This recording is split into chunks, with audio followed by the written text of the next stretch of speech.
Hello everyone, good morning. Welcome to Pattern a Day. I'm David Getson here as we go through Christopher Alexander and team's pattern language bit by bit about how you bring solutions, adaptable solutions to general problems in architecture and urban design. Today's pattern, number 23, parallel roads. Sometimes they have little intros to here. So what are they trying to solve? They say, in earlier patterns, we've proposed that cities should be subdivided into local transport areas whose roads allow cars to move in and out from the ring roads, but discourage internal movement across the area. Think about what a problem it is for a highway to be blitzed right through the middle of a town, or freeway, you know? These transport areas themselves should be further divided into communities and neighborhoods.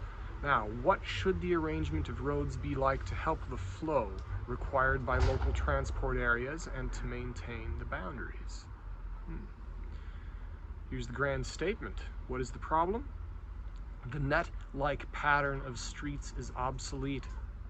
Congestion is choking cities. Cars can average 60 miles per hour on freeways, but trips across town have an average speed of only 10 to 15 miles per hour. That's right. And then you can say, what's a bus like? A typical bus without a dedicated bus lane would average about 8 miles an hour in normal traffic. I know that because in certain places I'd be able to outrun or even outwalk the bus. You can easily, even with me stopping and crossing the street safely, I could jog, go faster than I would race the bus. So, how do we solve this?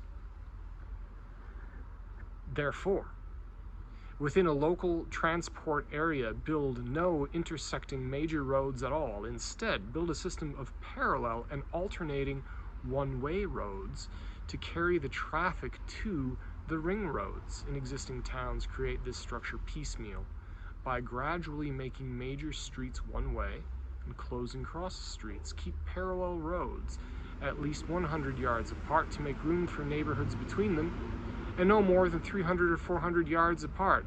Well, guess what we've got right over here? Right over here we've got one of those. There's Pasadena Avenue, and then the other one.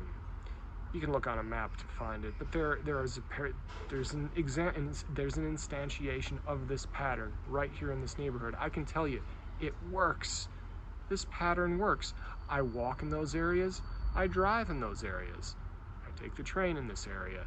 It all fits together. So this is one that's pretty nice. I enjoy the geometry of this as well. You can look at the thumbnail at the beginning of this, and it has kind of a beautiful, interesting structure, is that you have the large major roads as ring roads, and then the parallel roads that connect those, and then that breaks down, and the parallel roads being one way, and then the roads going off of that.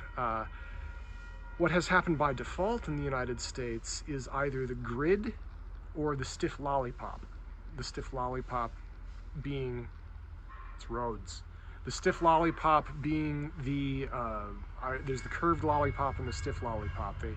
They named these things in the 60s or the 50s. So that's the suburban development where you have a main road with a bunch of cul-de-sacs coming off of it.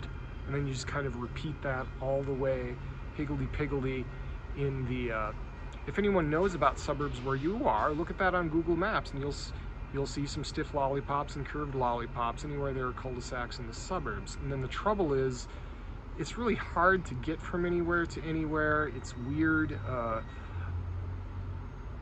Even if, and this is part of the problem with suburban infill development, when you get those streets in there, it's really hard to redevelop the streets. Streets are hard to change. Once you have a pattern there, it stays that way. When there have been major fires in major cities, even when everything is knocked all down, even Berlin getting bombed, the street layout of Berlin was not changed. Why? Property rights. The street is the property of the city, of the public. Each individual lots are the property of the individual lot owners. So it's one of the most important decisions you can make. Sometimes these roads last thousands of years. You can go to Italy And the Roman roads, many of the Roman roads are still those Roman roads. I think that this is a pretty darn good pattern. I've seen it work well here.